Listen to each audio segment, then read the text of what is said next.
Hi guys! Hi everyone! Another mini vlog for today's video at ang ating pag-uusapan ay walang iba kung hindi si Maris Racal.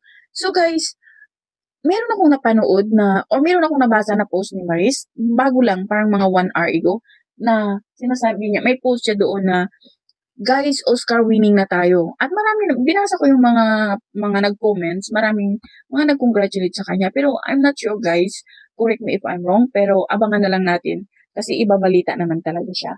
So yun nga, kung ano man ang award na napanalunan ng Sunshine, deserve ni Maris at ng buong cast at saka staff.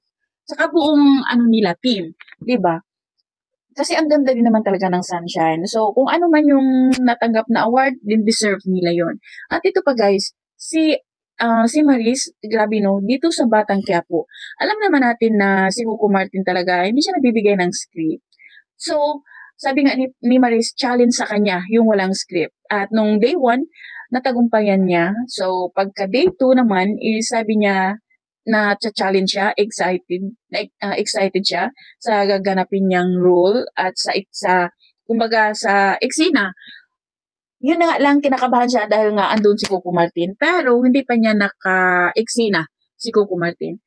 So guys, napanood niyo na ba si Maris sa Batang Quiapo? Ako hindi pa. So, papanoorin ko. Titingnan ko si Maris sa Batang Quiapo. So, yun lang guys.